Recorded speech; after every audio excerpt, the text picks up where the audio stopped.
Po sa panlasa ni Kuya Jay.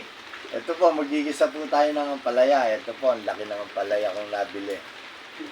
Gigisa po natin yan. Ito po yung mga sahog, giniling, hipon, siyempre panggisa, saka yung itlog, saka ano ng hipon, ulo ng hipon. Tara na po, magluto na po tayo. Pakukuluan muna po natin yung giniling. Ayan po. Pakuluan lang po natin. Tatanggalan po natin ang buto. Pero yung buto po baka sakaling tumubo. Ayan, i-slice ko na po ang ating ampalaya. Ayan po, pagmamantikain lang po natin yung giniling. Ayan po, igigisa na po natin ang sibuyas, bawang. Siyempre, tatabi natin. Lagyan na rin po natin ang sibuyas. Ayan po, lumalabas na po ngayon yung aroma ng bawang at sibuyas. Po, saka siyempre ang kamatis, lagyan na rin po natin. Siyempre po ang pagluluto, May halong pagmamahal. At siyempre rin po ang pagluluto ay kanya-kanya po tayo ng style.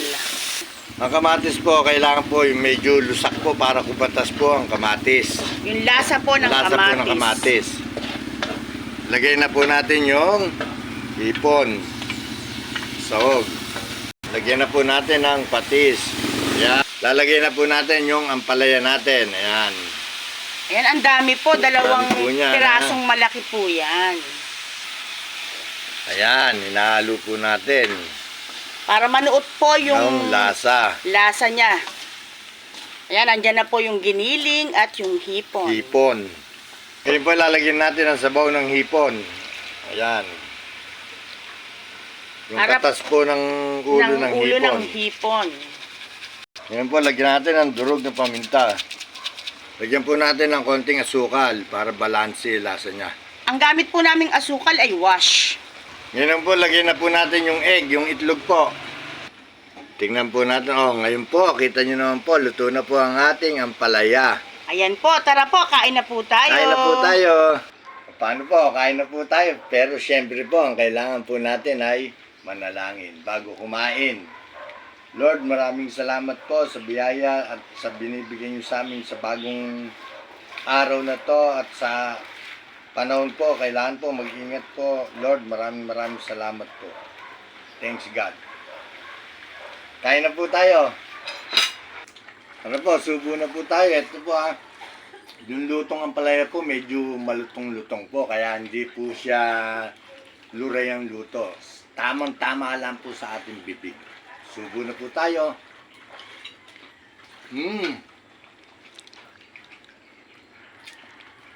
Arwani, ang sarap. Ang sarap po talaga. Lalo na pagdating sa ampalaya.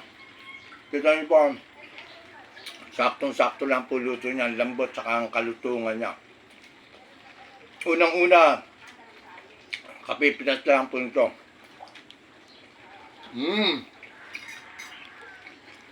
Ang sarap talaga. Paano po? Babay na po Ingat po sa ating panahon. Pabago-bago po ang ating panahon. Umuulan, umaaraw. Kaya saka nag-high tide po. Maraming salamat po sa inyong mga viewers, followers. Shoutout nga pala sa sister kong kay Minette, kay Enrico, kay Noel. Ingat po kayo kay Tita Pining, Tita Nelly, Tito Rudy, Tito Willie, Tita Neneng, mga pinsang buko, sila Wilmarie, Ann Cecil, sila Bart, marami pa, Tita Sin, Tita Presi, Kuya Wilfredo Cruz, si Ate Belling, Paddy, Kuya Wer, Ate Vicky, at mga inyong mga anak. Marami pa po akong di ata na sabi, pero nagmamadali po tayo dahil may pasok po tayo ngayon. Ingat po tayong lahat. Maraming salamat po.